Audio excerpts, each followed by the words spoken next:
Christian Duguay, bonjour. Bonjour.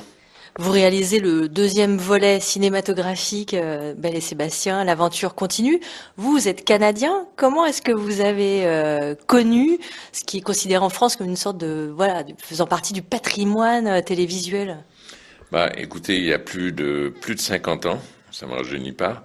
Moi, je me ruais à l'âge de 6-7 ans de l'école pendant les tempêtes de neige de Montréal pour aller voir Belle et Sébastien sur le petit écran noir et blanc.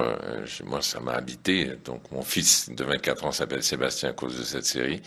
Donc moi j'ai été très interpellé, habité par cette série et puis j'ai rêvé. Donc qu'on m'a appelé pour faire une suite, j'étais un peu dubitatif sur le fait de faire une suite. J'ai demandé à voir ce que Nicolas Vanier avait fait avec ce premier opus et j'ai retrouvé ces saveurs qui m'ont tant plu lors de mon enfance et puis et surtout le petit garçon que je trouve extraordinaire. Pour moi, le fil conducteur, c'est de comprendre Sébastien, sa quête, la quête du père, la rencontre avec Thierry Neuvik. Parce qu'il faut le dire, hein, dans ce deuxième film, à la fin du premier, Sébastien apprenait que sa maman n'habitait pas aux États-Unis et qu'elle était morte en le mettant au monde. Là, le début du deuxième, quasiment, il apprend qu'il a un père qui habite vraiment très près de chez lui. On est à la montagne. Hein. Oui, tout à fait, et que il a appris aussi la disparition d'Angelina. On lui dit qu'elle est morte en fait dans un accident d'avion, qu'il n'y avait pas de survivants. Et lui et César s'entêtent à croire que non, c'est pas vrai. Angelina ne peut pas mourir. Juste parce que pour les auditeurs, on rappelle juste César, c'est celui qui fait office de grand-père, et Angelina qui a fait office de maman ou de grande sœur. Voilà, exactement.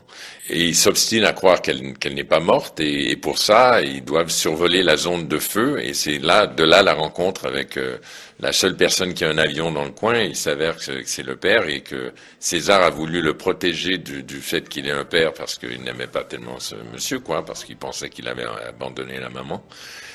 Donc pendant tout le film, on se pose des questions sur qu'est-ce qui est arrivé, comment ils vont se retrouver, comment est-ce que Sébastien va réussir à vaincre ses démons. C'est presque shakespearien, c'est qu'on arrive, t'as un père qui a abandonné ta mère, qu'est-ce qui se passe, et ça nous tient tout le long du film.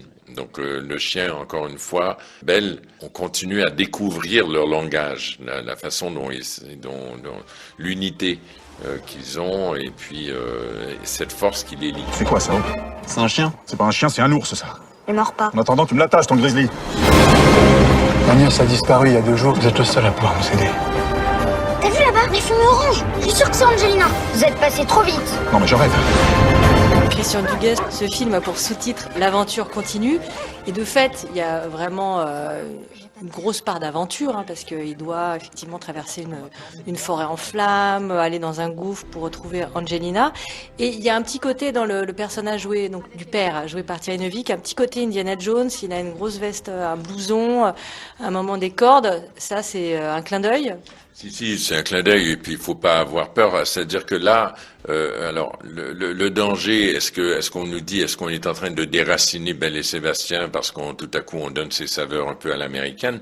Et je pense que tout ça est compatible. C'est un film grand public. Le papa, il est aventurier, comme on retrouvait le Belmondo des grands films d'aventure aussi de l'époque. Je veux dire, Belmondo, il est comme ça, grand aventurier et tout ça.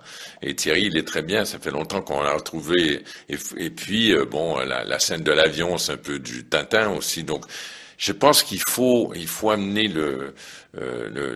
en tout cas nous, notre but c'était d'amener le spectateur dans cette aventure un peu folle, mais en même temps dans laquelle on reste dans l'authenticité, mais dans laquelle on peut faire ses